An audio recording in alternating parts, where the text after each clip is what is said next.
All right, wonderful. Can everybody hear me okay? Loud and clear? Right on. Well, hello and happy Friday. Welcome to Success Principles. Today, we're going to pick up where we left off last week, and we are going to continue our conversation on the imagination. And the reason is because, well, let's be honest, Napoleon Hill says this is the most marvelous, miraculous, inconceivably powerful force that the world has ever known. And I figured that a 1 hour call talking about the power of an infinite imagination probably just wasn't going to do it justice, you know? So we're going to pick up our conversation today with the imagination. Everybody cool with that? Cool.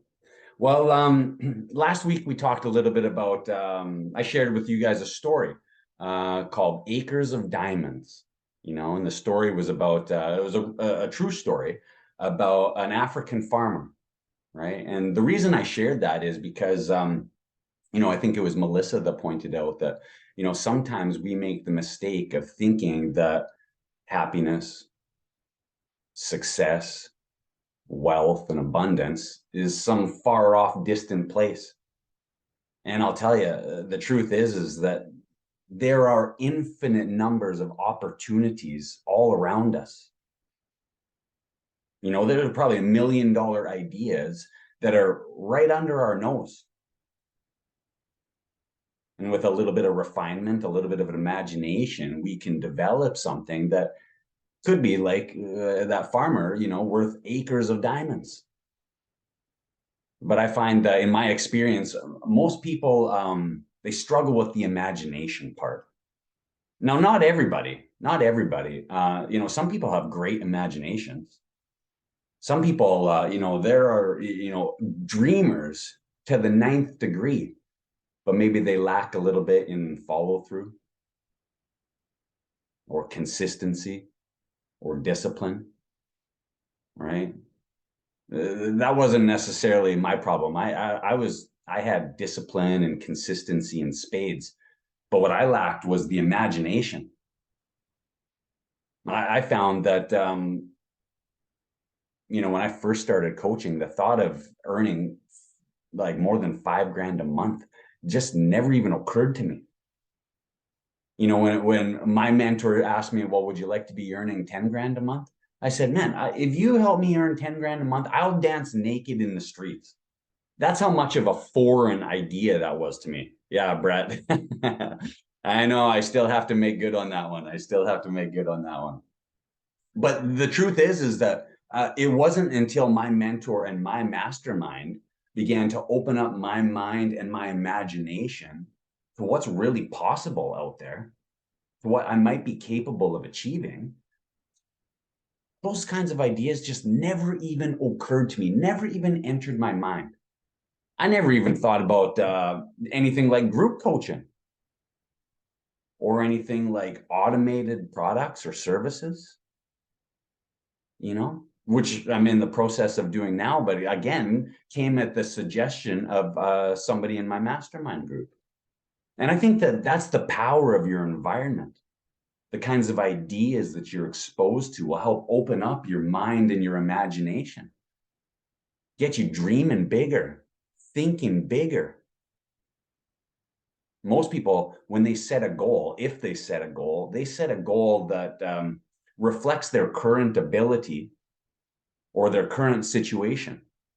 They shrink their goals down to fit their current ability and situation rather than raise their skills, raise their knowledge, raise their awareness to meet the goal. Maybe it's something that they'd really like to accomplish or achieve. Oftentimes, I've said this before, but there's 3 types of goals. Okay. There's A goals, B goals, and C goals. Okay. An A goal is like a static goal. It's something that doesn't require a lot of change. It's something that maybe you've done before, or you probably know how to do. Like I said, maybe you've even done it before. It's just a matter of repeating, rinse and repeat. Okay. A B goal is like a progressive goal. where you could probably figure it out, piece it together, and if X, Y, and Z all came together just perfectly at the right time, you could envision how you could achieve your goal.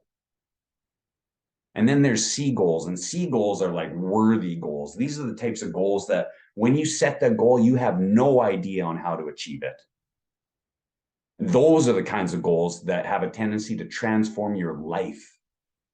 Now, I dare you guys. No. I double dog dare you guys to come up with a goal or an idea, a dream that's so big that you have no idea how you're going to achieve it.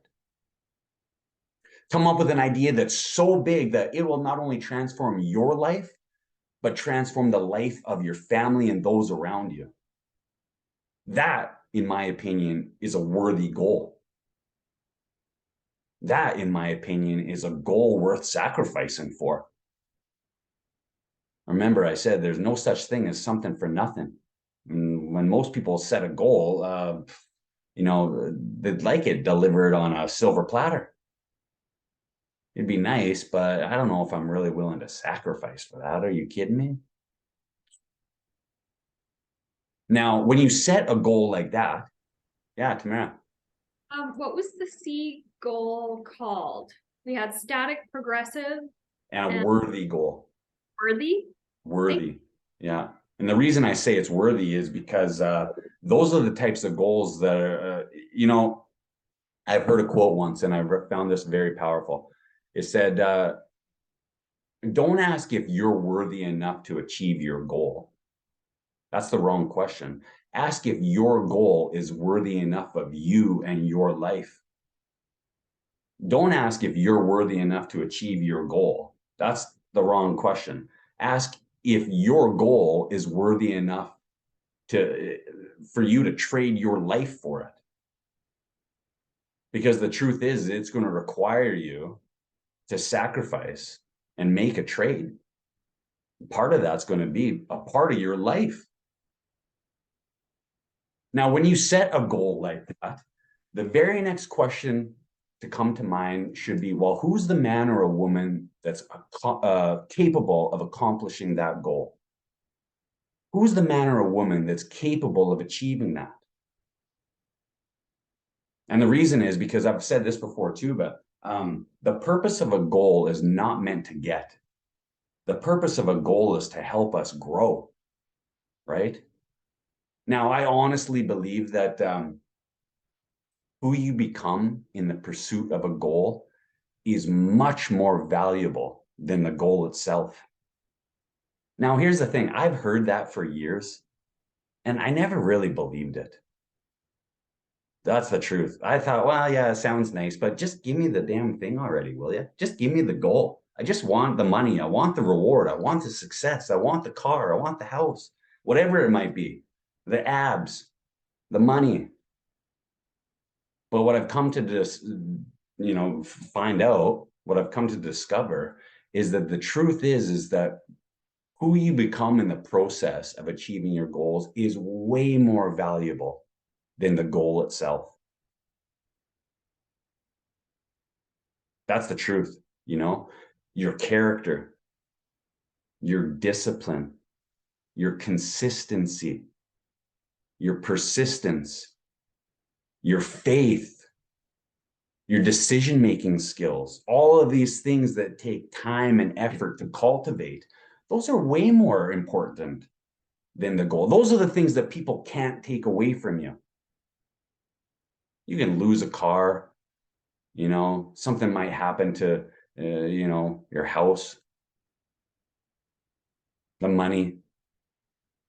How many successful athletes and business people have you heard that make a fortune and then lose it all? Somebody does them wrong, takes advantage of them, is in cahoots with their financial planner, run away with all their money. Bad business deal, somebody takes advantage of another, poof, gone. But those things that people can't take away from you are your character, your resolve, your confidence. So when you ask yourself a question, like who's the man or a woman that's capable of achieving that goal. Right away, an image should pop into your mind of that man or woman. Okay. Now, we've talked before about the imagination. What's the imagination for? Well, the imagination is used to create. And create what? Well, to create products and services and innovative ways of doing things better, more effectively. Okay, for sure. Art, music, designs, clothes, buildings, things of that nature too. But the most important project you will ever work on is yourself. You know, you are the biggest masterpiece of your life. And here's the thing. People will say, you know, if you're paying attention to the internet at all, you know, you might be led to believe that life is about finding yourself or discovering yourself. And the truth is, I firmly believe that life is not about finding yourself so much as it is about creating yourself, consciously creating yourself. And if you're not consciously creating yourself, you're unconsciously creating yourself. And in my experience, if you're unconsciously creating yourself, chances of things coming together just right are probably pretty far-fetched. Same could be said about habits. You know, you ever notice that if you're not consciously creating good habits, chances are you're likely unconsciously creating bad habits? 100%. Yeah. So the idea is that you want to create a vision in your mind of what you want to do, what you want to create, what you want to achieve, and who you want to become. And then your job is to hold that vision on the screen of your mind at all times, at all costs, at every turn and every corner. Now, that vision of the man or woman who's accomplishing your goals actually becomes like a blueprint. Okay. It actually becomes like the roadmap. It becomes the standard by which you base all of your decisions on. It makes decision making so much easier when you have a clear idea of what you're trying to accomplish and who you're working to become. The truth is, we have an infinite number of options and decisions that we could make any given day, right? But if we have a clear destination in mind, well, all of a sudden, every corner, every fork in the road, and every turn, we have an opportunity to hold that choice up to the blueprint or the roadmap and ask ourselves, well, you know, what does Matt Goal Achieve do in this situation? What does Jamie Goal Achieve do in this situation? Does Tamara Goal Achieved get upset and bothered by this little thing? Or does she allow that to roll off her back like water off a duck? Yeah. You know, that becomes the blueprint. And that should be something that you have nearby on hand that you're referring back to on a regular basis. I think I shared with you guys the story before about that work retreat that I did out at Jordan River. I had a call with some people who were interviewing to potentially be on my team. And afterwards, going for a walk along the ocean with Anna asked me, what'd you think? Is that something you want to go ahead with?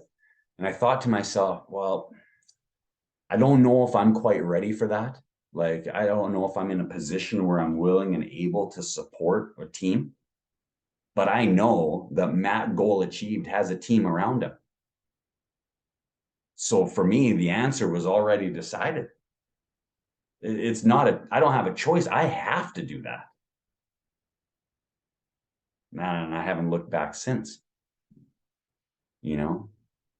But the idea is that our job is to create that image in our mind and to hold that image in our mind at all times, at all costs. Now, Napoleon Hill, he says, our only limitation is a weakness of will and a poverty of imagination. Now, we've talked a little bit about the poverty of imagination. You know, like I said, it's not everybody struggles with that, but that was certainly something that I struggled with. But let me ask you, what do you think he meant by a weakness of will? What does that mean? A weakness of will?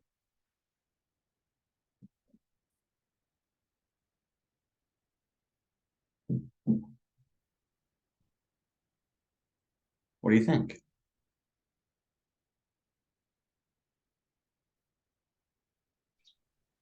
Lack the courage to go and do it. Lack of courage to go and do it. Okay. Yeah. Anything else come to mind? What does he mean by a weakness of will? Eating all the cupcakes in front of you. Eating all the cupcakes in front of you? Is this something, is this like a true story, Jamie? Is this something that's like happened recently or what? Lately I'm my willpower for sweets or it's very weak. It's very weak. Okay. Mhm. Oh, so that sweet tooth, it's got a hold of you, hey? Mhm. Got its hooks in you. Yeah. Yeah. Okay. Anybody else? A weakness of will. I would No. say that like the will to hold on to your goal, no matter, what things come up, what issues, what hurdles. So the ability to kind of stay focused on your goal in the face of hurdles and obstacles and challenges and things like that. Right. Yeah. Well, I think that there's probably different ways that you can look at it, but yeah, like the will, when we're talking about the 6 higher functions, okay, the will has less to do necessarily with willpower, which I think we can probably all relate to Jamie's little story there, crushing a plate of cupcakes. My Achilles heel is like frozen chocolate chip cookies. I crushed too many plates of those frozen chocolate chip cookies. Not good. But that's absolutely right. The will, and when we're talking about the 6 higher functions, okay, is in reference to the ability to sustain concentration or the ability to, focus attention on what? Well, like Janelle said, on your goal. He says that the biggest limitation, our only limitation, is a weakness of will and a poverty of imagination. Now, here's the thing is right now, I think that we live in a world of distraction, don't we? How do you get good at anything? How do you get good at anything? You practice it, right?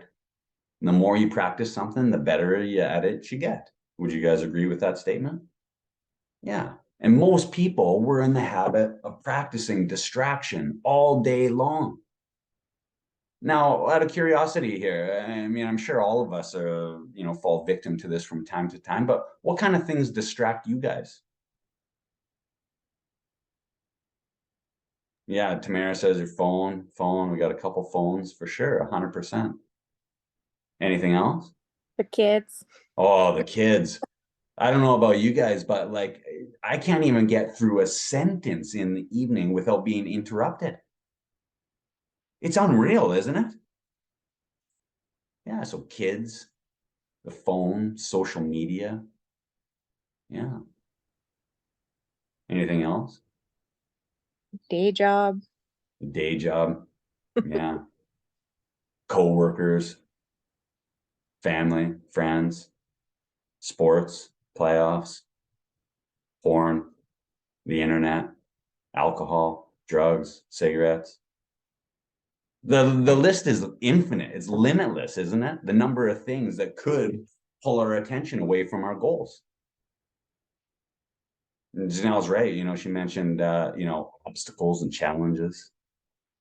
There's a quote that I've been pondering lately. I'll share this with you guys. I don't know if I'm going to get this exactly correct, but it says that oftentimes we're kept from our goals, not by obstacles or challenges, but by a clear path to lesser goals.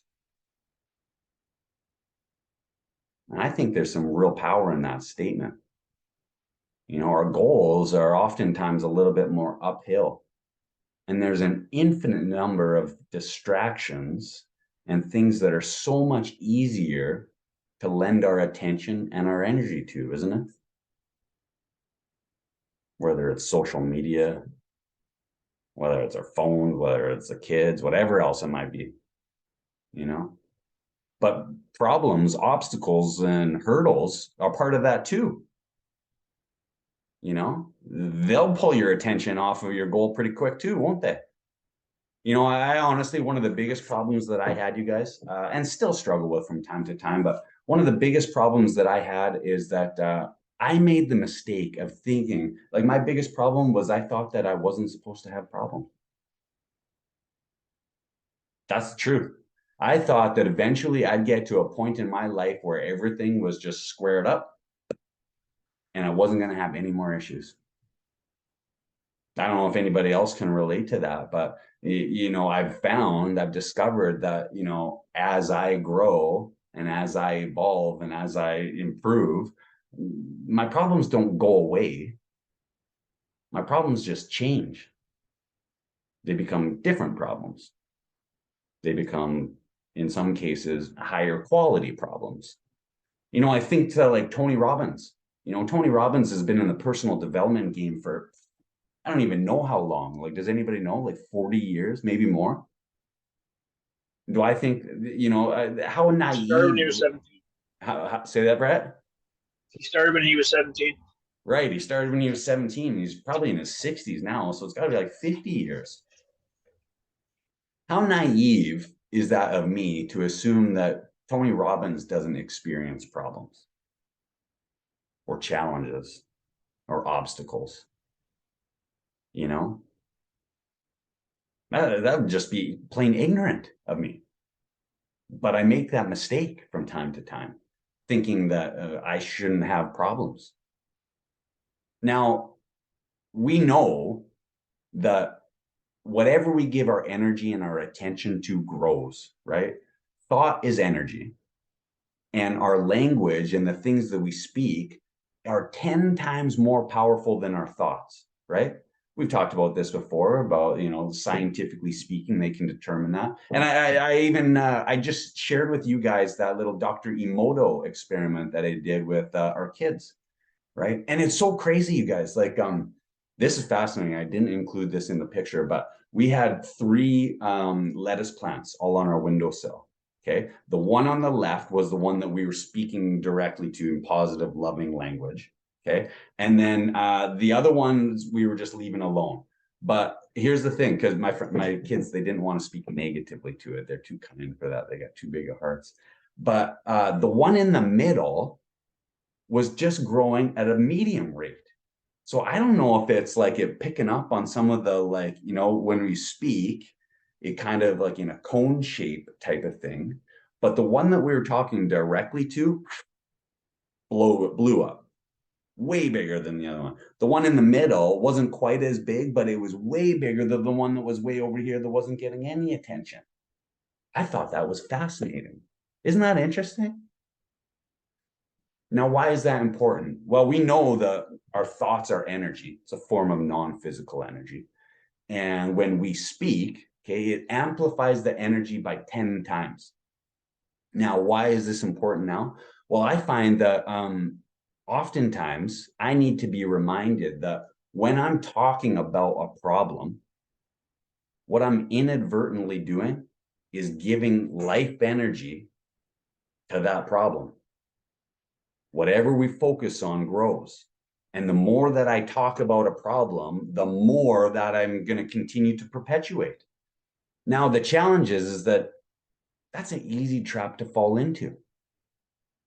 Most people are in the habit of talking about a problem. They want to rehash it. They want to analyze it. They want to discuss it. They want to talk about it. And we think we're getting somewhere by it, don't we? We think we're solving it. I think it was Albert Einstein that said that you cannot solve a problem with the same level of consciousness or the same vibration and energy of the problem. And I find that anytime I'm talking about my problem, quote unquote, my problem, I instantly entered the vibration and the energy of the problem.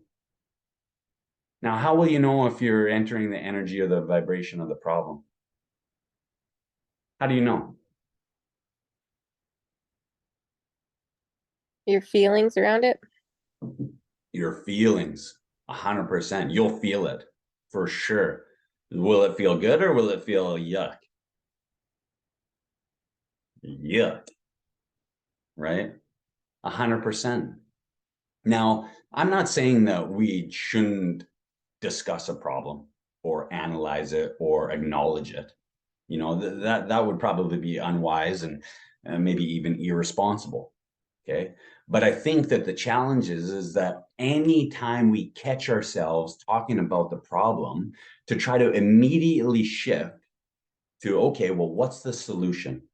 To create a solution consciousness, a solution consciousness.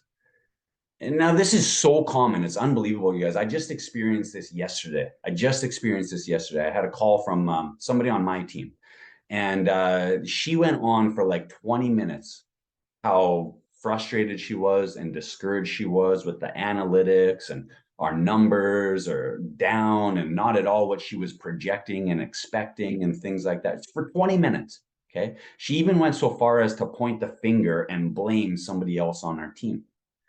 All right. Now, I let this go on for like 15 or 20 minutes. And then finally, I had to shift gears and say, okay, I get it.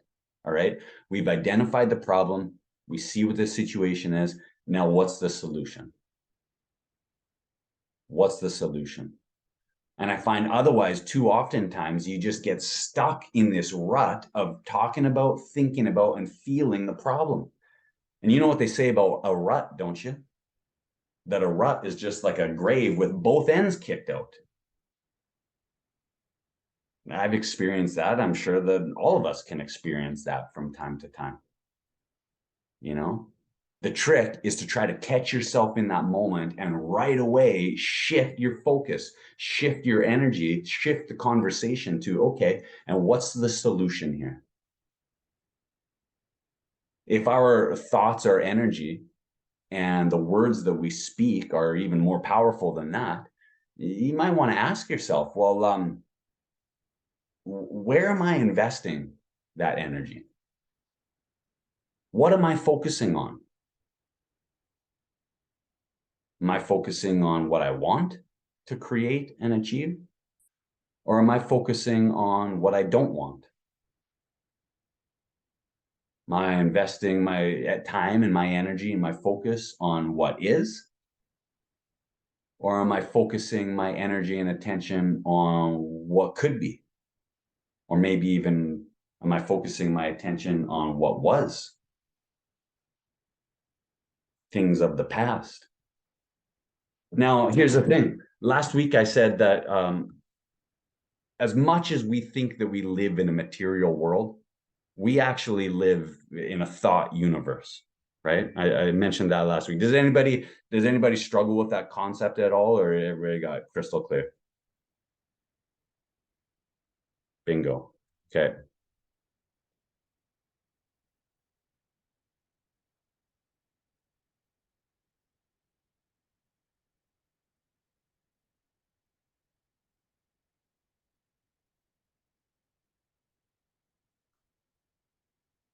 So when we're talking about, well, where are we investing our energy? Where are we investing our attention?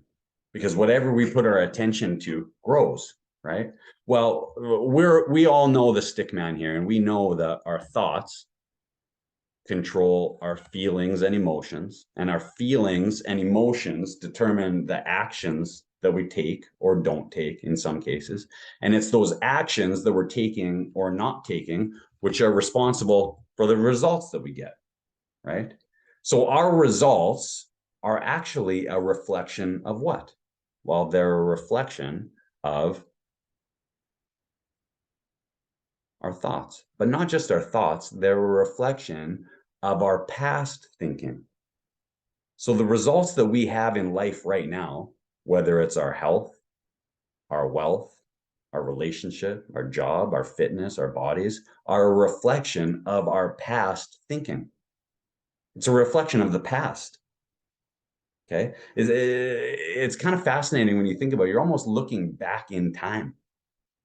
Like your body right now, your physical body is a reflection of the thoughts, attitudes, beliefs, and decisions that you made over the past 3 months, 6 months, 3 years, maybe 6 years.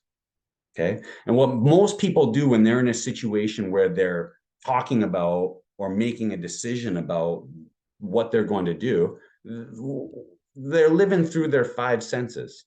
Okay. Now we've got 5 senses. What are our 5 senses? Anybody throw them out there?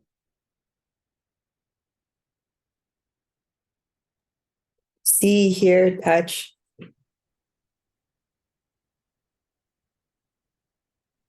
Smell, taste. Smell, taste, bingo. Right. Now, most people are in the habit of what they'll do is they'll look to their results before they make a decision. And I run into this from time to time when it comes to coaching, for instance. And, people will look to their results, and their results at the time will suggest that they have no money. That's their results. That's their current results. So they'll start thinking things like lack, limitation, poverty, okay, struggle, stress. It'll start to worry them, okay? They'll have fear around that, and that will influence the actions that they take. And oftentimes what happens, not always, but sometimes what happens is they'll say, well, I can't invest in coaching because I don't have the money. And what happens is they get the same result. They're looking to the outside world, and that result becomes their thinking, which influences their feelings, which determine the actions that they take. And all their life, they end up doing this, recreating the same experiences based on the same thoughts, which determine the same feelings and emotions and the same actions, and that produce the same results. And they get stuck in this fucking hamster wheel where nothing ever changes.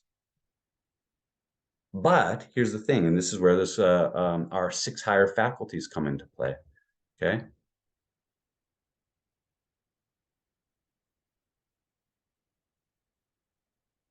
We also have our 6 higher faculties.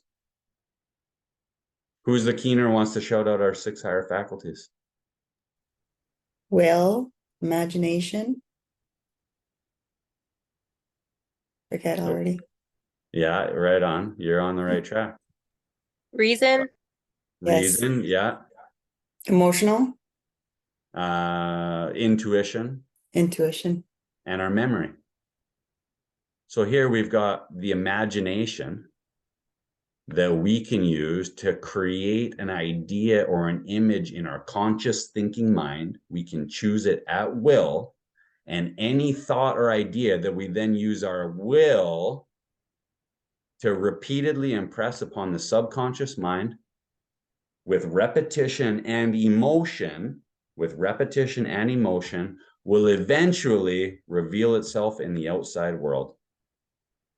So the challenge is, rather than determining your actions based on the outside world and allowing what's going on around you to influence your thought process, your decision-making ability, your feelings and emotions, and your actions, you get to decide to focus on what you want, on the goal, on the outcome, on the desired result, and you continue to hold that image on the screen of your mind at all times using what? The power of your will. The power of your will. And you don't let anything distract you. You don't let anything pull you off track. Now, easier said than done. I get that, but here's the thing. This is really interesting. We talk about the law of cause and effect. Am I right? And we talk about universal law, and universal law number 1 is the law of cause and effect. Okay. Now, simultaneously, at any given moment, we exist simultaneously in the cause and the effect. Isn't that interesting? What do I mean by that? Well, right now, we're living in the effect Our results and the things that we see and experience around us right now are the effect of what? The effect of past thinking. But we also live in the cause, and we have an opportunity in any given moment to replace our past thinking with a new idea, a new image, and get emotionally invested in that. And when you do, that becomes the cause. And when you're able to hold that image and that emotion for a consistent time, that eventually will become your reality. The challenge is that when we go to do something different, it's usually met with resistance, isn't it? Doesn't feel very good. You know, in fact, it can feel downright scary or wrong. But the truth is that most people will revert back to their comfort zone, not because it's what they want, but because it's familiar. And the mind likes familiarity. The mind likes to be able to predict what's coming. It doesn't mean you like it. It just means that that's what it's used to. Now, the only way that intentional change really occurs is one way, okay? And I'll show you. It's from the upside down and the inside out. What do I mean by that? Well, I mean right here, from the upside down, you intentionally place an image in your mind. It goes down through the subconscious mind into your body, into your actions and your behaviors, and from the inside out, from the upside down and the inside out. Now, who here is familiar with Dr. Joe Dispenza? Anybody? Dr. Joe? Yeah? You guys like Dr. Joe? I got a friend right now who's actually in the process of getting his Dr. Joe certification. I was talking with him yesterday. He's going to become a corporate Dr. Joe corporate coach or a corporate trainer, which I thought was pretty cool. But I got a short little video here with Dr. Joe Dispenza, because this man, let's be honest, has been doing this work for probably another 40 or 50 plus years and is way more versed in this than I am. So I'm going to let him take over here. Can you guys see this okay? Yeah. Okay. If you guys have a pen and paper handy, take notes. This is, it's going to come at you like a fire hose, but I'd be very curious to see what jumps out at you, what resonates, and what sticks. Okay, here we go. Your brain is organized to reflect everything you know in your life. Your brain is a record of the past. It's an artifact of everything you've learned and experienced in this moment. Feelings and emotions are the end product of past experiences, and we can remember experiences better because we remember how they feel. So most people wake up in the morning and they start remembering all their problems, and those problems are connected to certain people and certain things at certain times and places. The moment they start thinking about those problems, they're thinking in the past. Those problems have an emotion associated with them, and the moment they start feeling those emotions, the body, as the unconscious mind, doesn't know the difference between an experience that's creating an emotion and the emotion the person's fabricating by thought alone. Now, thoughts are the language of the brain, and feelings are the language of the body. And how you think and how you feel creates your state of being. So most people's entire state of being, when they start their day, is already in the past. So you have a choice. The choice is, you're either defined by a vision of the future, or you're defined by the memories of the past. And when you decide to say, okay, I'm going to change, and you decide one thing: I'm not going to eat this food, I'm going to wake up earlier, I'm going to do something aerobic, I'm not going to have sugar after 6 o'clock, whatever it is, the person, whatever choice a person makes.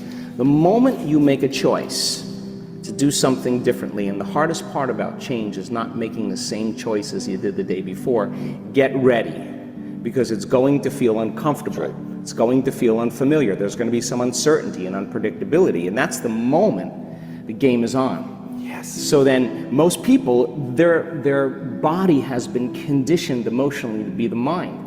So now the body says, wow, I'd rather hang on to my guilt than take a chance and possibility. I'd rather live in fear than trust in the unknown. So once the person feels uncomfortable, the body goes, whoa, wait a second, we're out of the program here, and body starts influencing the mind. That's right. So it says, start tomorrow, you'll never change, Right. you don't have the money to do this, you're not good enough, your mother told you were this, your father's fault, it's your ex's fault, you know, all of the voices that come up.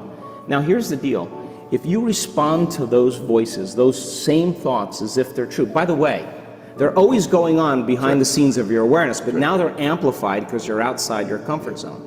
You believe in that thought's going to lead to the same choice, which is going to lead to the same behavior, which is going to create the same experience and produce the same emotion, and the person's going to say, this feels right. No, that feels familiar. Going from the old self to the new self is a neurological, it's a biological, it's a chemical, it's a hormonal, it's a genetic death of the old self. And people will say to me, in that void, in that unknown, I can't predict my future. And I'll say to them, the best way to predict your future is to create it. Not from the known, but from the unknown. Love it. So close your eyes now and think about that vision. Once you start thinking about that vision of your future, you're activating the creative centers in your brain. And naturally, you begin to think about putting yourself in the scene. Yes. And the act of doing that, when you're truly passionate and truly present, the moment you're defined by that vision, when the thought in your mind becomes the experience, you begin to feel the emotion of the event before it's made manifest. Yes. Now, you're giving your body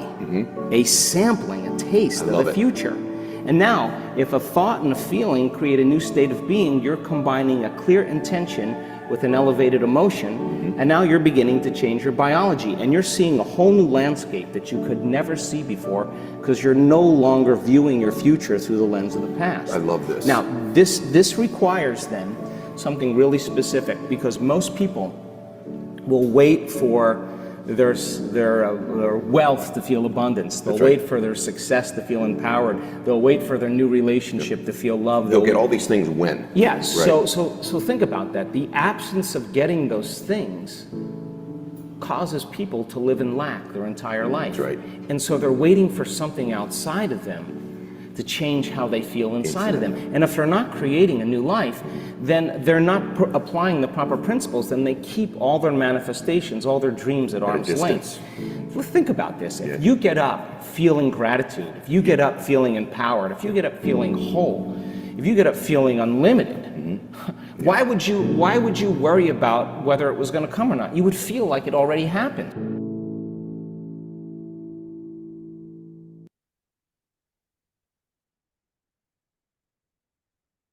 Oh, he's a beauty. I love Dr. Joe. So, I mean, that was a lot. There was a lot there. I'll post it in the group chat in case anybody wants to rewatch that again, because I mean, he talks faster than I can write. But let me ask you guys, was there anything specific that kind of jumped out at you or resonated there with you guys?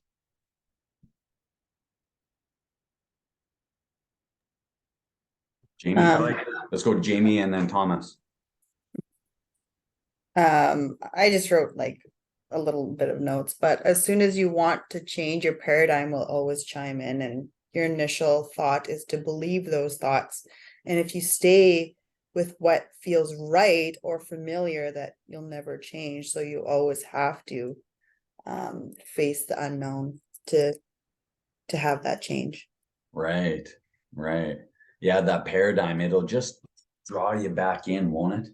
It's a slippery little sucker fish, and you think sugar, you think sweets, and those cupcakes are bad. Wait till the paradigm gets its hooks in you. There's no escaping that, and yeah, it'll claw you right back in.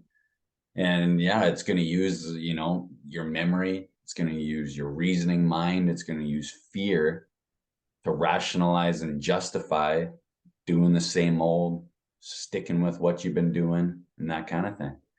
That it's going to use that discomfort and that fear as leverage.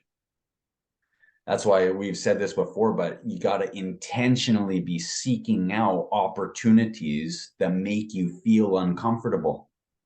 That's how you know that you're moving outside that comfort zone. That's how you know you're pushing against your paradigm. You'll feel it, won't you? Yes. Yeah, 100%. Thanks, Jamie. Thomas. There was a couple things. I like how when he was just explaining through the sequence of events of changing, I guess,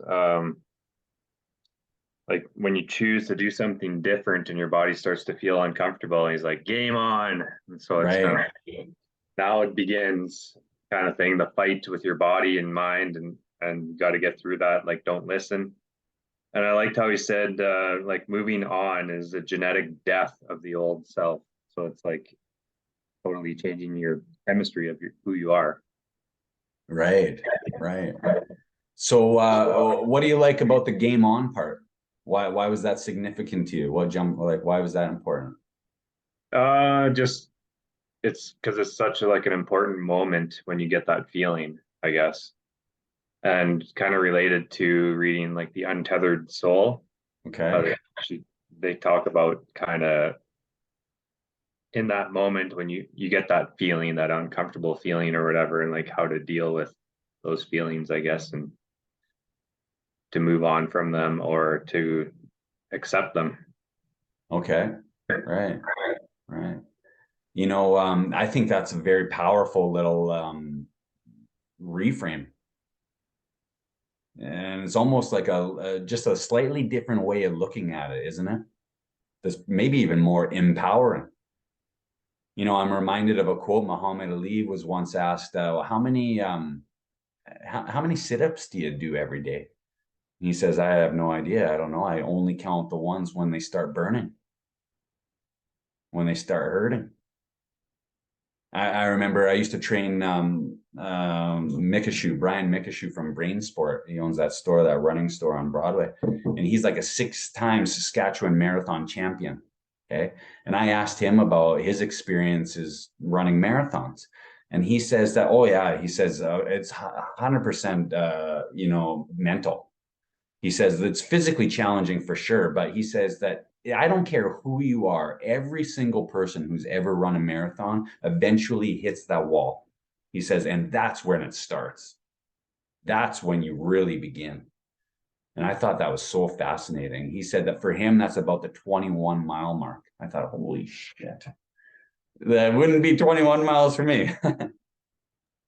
That's halfway, isn't it? What's that? Halfway, isn't it? That's only halfway. That's kilometers. Yeah. So it's about 42 kilometers, 26 miles.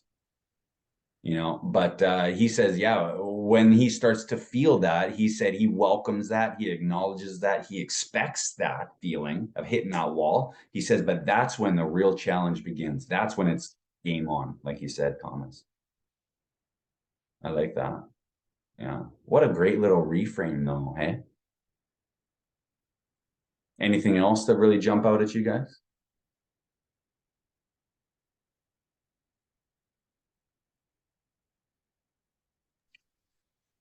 I just find it interesting that my reasoning mind knows that this is my paradigm and knows that, like, don't listen. But then it just drags you in with the guilt and those feelings just drags you right in. Right. Yeah. He said something about guilt there. What did he say? He says that I'm gonna have to go back and watch it. But you're right. And the paradigm will use the reasoning mind and your memory to try to rationalize and justify things. It's a conniving little thing, isn't it? And sometimes what you think and what you feel are two totally different things. Am I right? Can be. Yeah. I love that video. And like I said, I'll share that in the group chat if anybody wants to view it again. But for me, what he's talking about there is the importance of being a conscious creator. And rather than waking up and living based on decisions, ideas, and results from the past, going into your mind and your imagination to create, not from the known, but from the unknown, from the future of what you want to experience, to see it, to feel it, to believe it, to get emotionally invested in it, and to continue to hold that vibration, that energy at all times. Now, just by a show of hands here, out of curiosity, who here visualizes? Yeah, cool. Well, it was a bit of a trick question because we all visualize, whether we realize it or not, right? We all visualize. Sometimes it's our clothes, what we're going to wear, the meals that we're going to make, and things of that nature. But most people probably don't spend as much time visualizing and getting emotionally involved in the goal and the outcome as they do normal, everyday, average type of things. In fact, you know, we're talking about the problem and how most people have a tendency to focus on the problem, you know, talk about the problem. You know, you might want to ask yourself, this is a question worth asking. Am I spending and investing my time and energy on what I want? Am I getting emotionally involved in the result? Or am I getting emotionally involved in the problem and where I'm finding myself currently? I think that's a fair question. I think most people, if you were to look at them and if you were to analyze them or ask them, most people, if they were being honest, would say that they probably spend more time getting emotionally involved in the problem rather than creating that image and holding that and getting emotionally invested in the reward than the goal.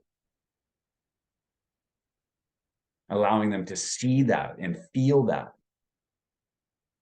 You know, we know that visualization is something that's been talked about by some of the world's most successful people, whether it's Oprah or MJ or Conor McGregor or Jack Nicklaus, you know. The greatest people and the most successful people have a very specific disciplined visualization exercise or practice that they do probably multiple times a day. Multiple. And like Dr. Joe said there, the visualization, he says, when you visualize, okay, chemically, biologically, physiologically, mentally, and emotionally, is almost indistinguishable from the actual event. I think that's unbelievable. I mean, that's amazing. It's almost indistinguishable from the actual event. Your mind, your body can't really tell the difference between something that's actually been visualized and something that's truly been experienced.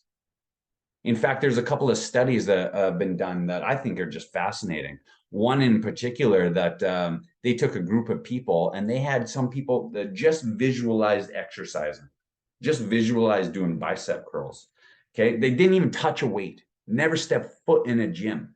And after it was a 12-week visualization program, okay, and after the end of the 12 weeks, their strength improved by, get this, 13.5%. Just by visualizing. That's unbelievable. You know, now, does that mean that, you know, that's a replacement for actual exercise? I don't think so. But I think combined, talk about the power. Talk about the potential. Another study that was done was about a group of basketball players. There was 3 groups of basketball players. One group, they practiced for 30 days shooting free throws. Okay, an hour a day for 30 days. Okay, the second group, they just visualized practicing. They didn't even touch a basketball. Okay, and the third group of people, they didn't do anything. They were just the control group. Okay, the group that was actually practicing with basketball, they improved their free throws by 24%. Any idea what the group who practiced just visualizing and practiced in their mind and in their imagination? Any ideas how well they did?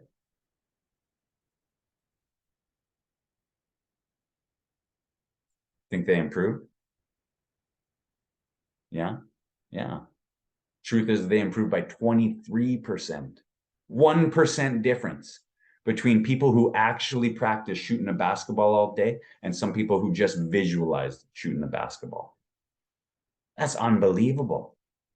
Now just think, if that kind of visualization practice has the ability to affect your body, your physiology, and your health, and your performance on that level, imagine what that would do in other areas of your life. Imagine what that would do for performance, for business. You visualize the sales call. You visualize the end product, the end result. You visualize the conversation. What could that do for you? Where's the limit to something like that? Now, we have about 60 to 70,000 thoughts per day. Okay. How many times a day do you think you're thinking about your goal? How many times?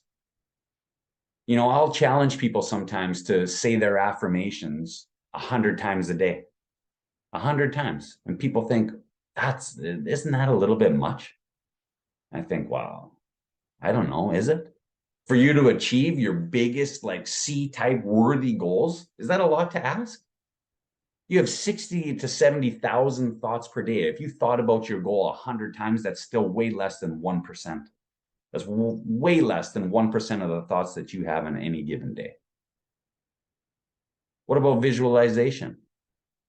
You know, could we carve out 30 seconds to sit and intentionally visualize the end result? Could we do that once a day, twice a day? I know some people that do that 4 or 5 times a day. If I'm being real honest with you, I'm not that consistent with that.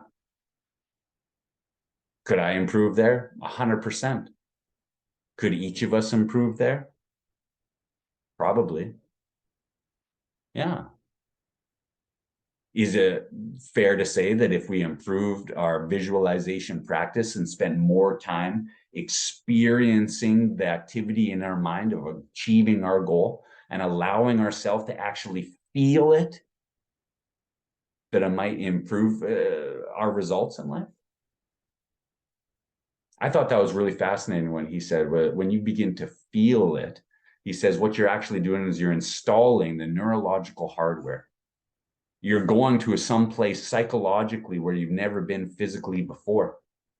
And you bring a piece of that future goal achieved, that feeling of that wish fulfilled into the present moment now. You're experiencing that joy that you think that that thing's going to provide. You see, the goal itself is inconsequential. The goal itself is pretty like insignificant. The goal itself is pretty arbitrary.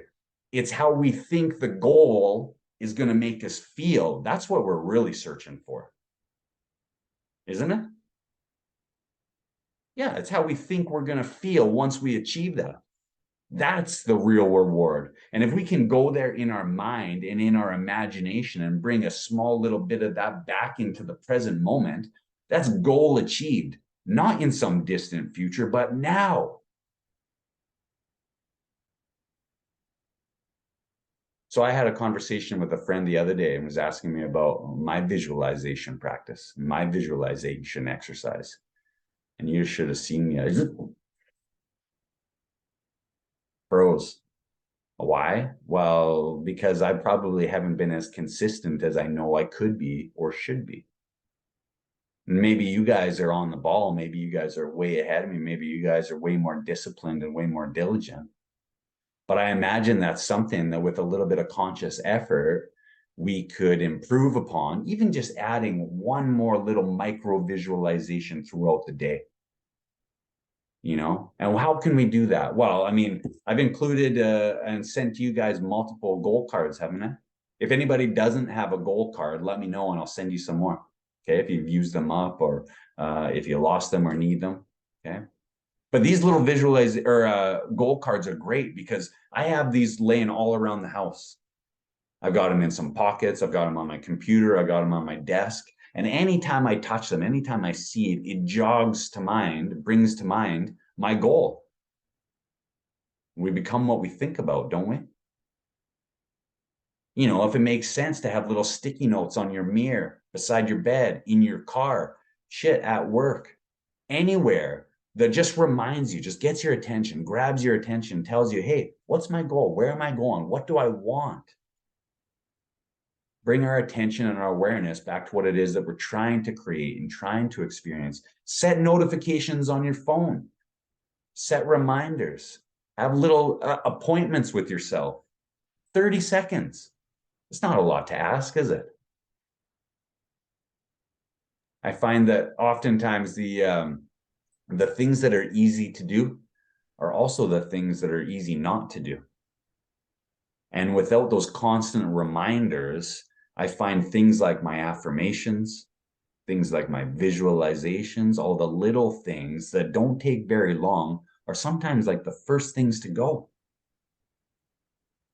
But they're also some of the most powerful. Jamie. Can I share something that I recently experienced? Please. So my big goal is to become a potter or a ceramic artist that does shop updates every month where I sell out all my products in like hours, minutes. And so what I've been doing is looking at every potter around Canada, around the world. Whenever they have a shop update, I physically go into their website and I literally see it in action. Then they sell out in 10 minutes. Yeah. So it's like, oh my God, like that's crazy. So anyways, what I was doing for market prep is I had to take all my products off my website, right? And so I just put out of stock, out of stock, out of stock. So then now I'm looking on my website and it all says sold out, sold out, sold out. And I was like, oh, and it gave me that feeling. And I'm still like, I'm getting revved up about it now because I'm like, oh my God, that looks amazing. And I felt it like it was real. So now I screenshot it. Beautiful. I love that. So any chance that you can get at replicating that experience in your mind and your imagination, and go back and revisit that as often as you can, and as frequently as you can. That's a power. I imagine that was a powerful emotion for you to experience, wasn't it? Well, yeah, because I just like, it was just nonchalantly like looking on my website and I was like, whoa, wait a minute, this looks nice. Right. This looks nice. I like that. Way to go. Good for you, Jamie. Yeah. You know, it's funny. I had somewhat of a similar experience, and this was before I did group coaching. Before I did group coaching, I would do one-on-one coaching.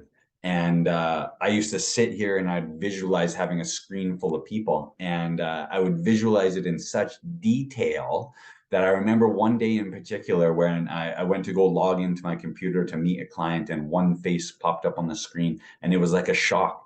It was like a surprise to me, where I was like, huh, I'm so used to seeing that the other way. I'm so used to seeing smiling faces looking back at me that when I saw the one face, it was like, oh, weird. This is odd.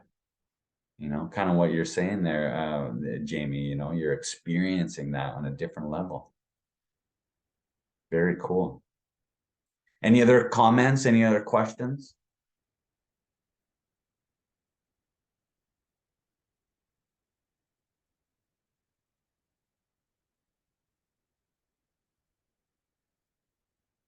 You know, it was interesting.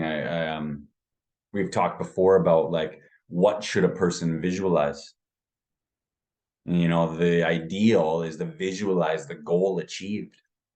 And maybe it starts as a little picture, maybe it's a short scene or something in your mind. But I had that experience down in Phoenix, Arizona, when my experience of that visualization process was speaking to people on screen, signing off, wishing them a good day, and then going downstairs and having my family waiting for me to go out and explore and go on a little mini adventure.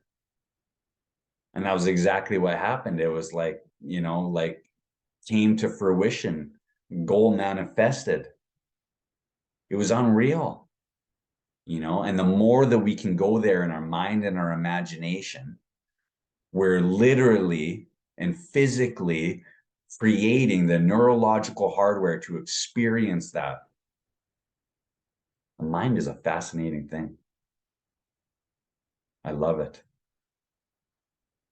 Okay, guys. Well, who just out of curiosity here, who is up for either improving or restarting their little visualization exercise, whether it's adding an additional micro visualization, recommitting to doing, even if it's 30 seconds once a week or once a day to start, recommitting to a visualization practice where you're being very intentional and allowing yourself to not only see it, but feel the emotion of that goal achieved. Janelle says, I am. Woohoo! Me too. All right, you guys. Well, I hope you guys have a great rest of your day. Hey, happy weekend. Enjoy Friday, and happy Mother's Day to everybody here. And hey, Brett, if you think about it later, maybe it makes it, if you think about it, to record your mom's reaction when she gets this mug. I would love to see that. I think that's hilarious. Yeah, I won't be today. I'll probably be next weekend maybe, but yeah. Okay, that's cool. Well, I look forward to it. That's gonna be awesome. Okay, guys. Well, hey, have a wonderful weekend. I'll catch up with you guys soon. Take care, everybody.